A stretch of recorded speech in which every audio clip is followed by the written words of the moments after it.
Hi everybody, welcome back to my YouTube channel, One Book or Novel at a Time.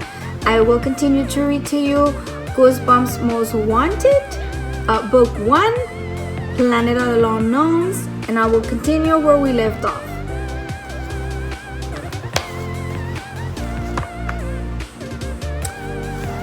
Chapter 29.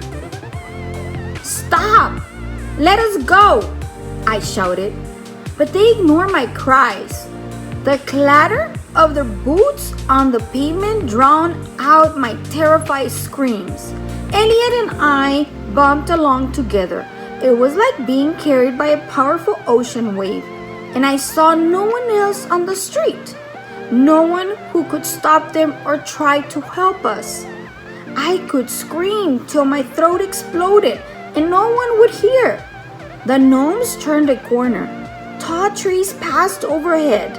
I glanced over to Elliot. Where are they taking us? Do you have any idea? His face was twisted in fear.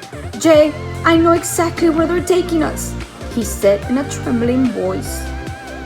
They are taking us to the quagmire. They are going to throw us in. Huh? A cry escaped my throat. That's the punishment for being out at night, Elliot said. I tried to tell you. The punishment? I cried. For being outside? I don't understand. That makes no sense to me. Don't you remember anything? Elliot demanded. Remember? Yes, Jay, why are you acting so dumb? Everyone knows the lone gnomes come to life at night. It's only our world during the day. But when it gets dark out, the gnomes take over. It's their world, and you should stop pretending you don't know all this. I didn't get a chance to reply. The gnomes stopped suddenly. I bounced hard in their hands. They lowered me slowly to the ground and placed me gently on my feet. I gazed around. The moon floated high in the sky, sending down pale silvery light.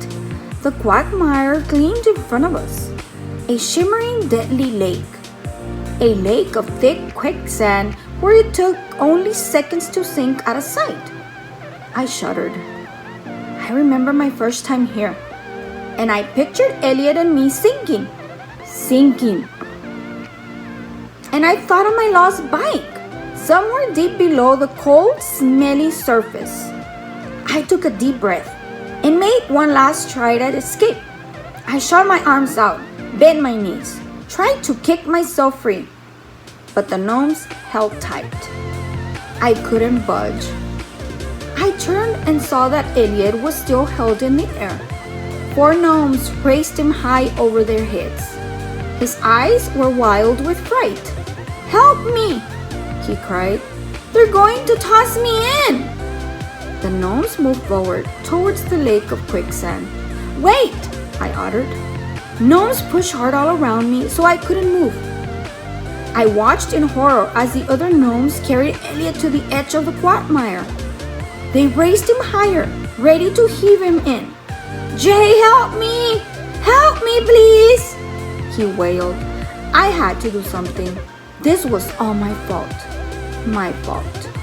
I had to do something to save my friend. But what? Suddenly, I had an idea. And that is the end of chapter 29. Chapter 30. Help me! Elliot screamed. The gnomes rushed to the edge of the quagmire, holding him high. They pulled back their arms, ready to heave him in feet first. I twisted myself around, gave myself a little room, reached into my jeans pocket, and pulled out a light stick. Before a gnome could grab it away, I raised it to my face and blew on it as hard as I could. Whoosh! The light stick exploded in a blinding flash of fiery light. The sky lit up bright as day. I held the light stick high in front of him, and in its glowing light, I saw that my idea had worked. The gnomes stood stiffly, frozen, hard and still, like lawn gnomes, lifeless once again. Yes! I raised my hands in a victory cry. My thinking was correct. The gnomes came to life at night, but they froze in daylight. And so, they froze in the bright light of my light stick. Yes! I did a little victory dance. My invention saved our lives. How long would the light stick glow? How long could I keep the gnomes frozen? I didn't know. We had to act fast. It got dark again. I slid past two gnomes to get to Elliot. Elliot! Hey, Elliot! I expected to see him run towards me, but to my shock, he was sprawled flat on his back on the ground. When the light stick flashed, the gnomes dropped him on his head. I suddenly remember what happened back in my bedroom. When I showed Elliot the light stick for the first time, he fell to the floor when I flashed it. He said he was only joking, but did bright light make Elliot faint? Something weird was going on here. I dropped beside him on the grass at the edge of the quagmire. Elliot! Wake up! Elliot! Come on! Come on! We have to run! He didn't budge. Elliot! Come on, dude! The light dimmed. I heard some gnomes begin to groan and move. Elliot, please! I grabbed his arm and tugged. Get up! Get up!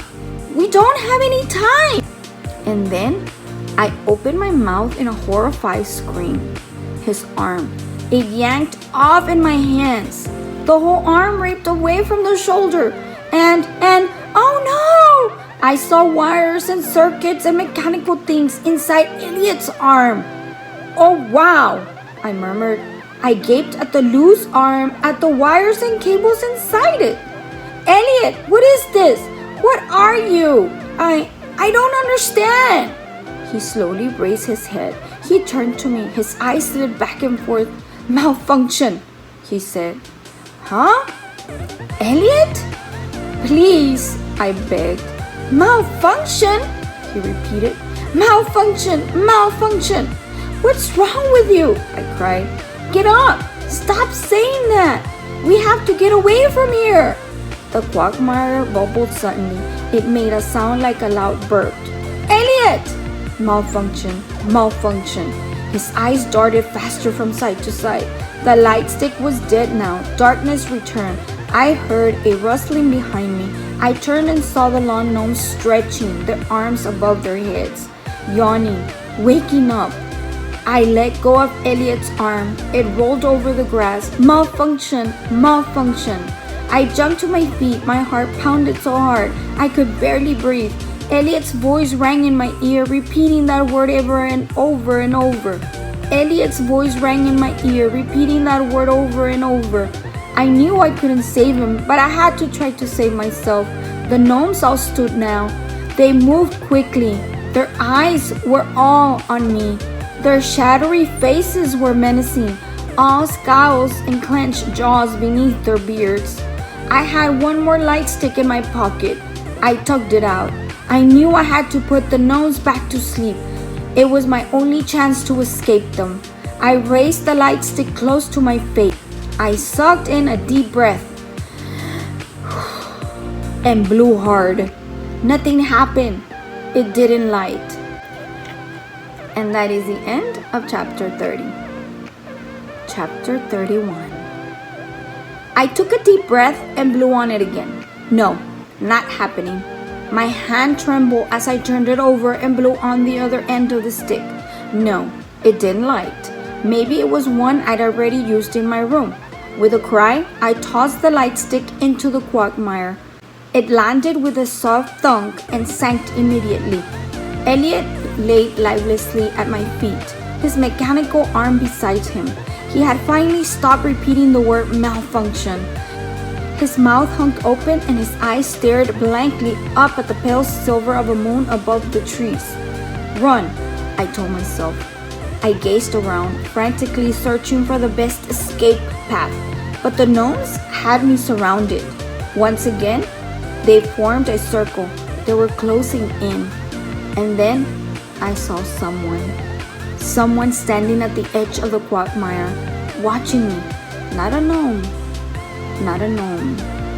It took me a few seconds to recognize who it was, and then I opened my mouth and uttered a cry. Help me! Please help me! And that is the end of chapter 31.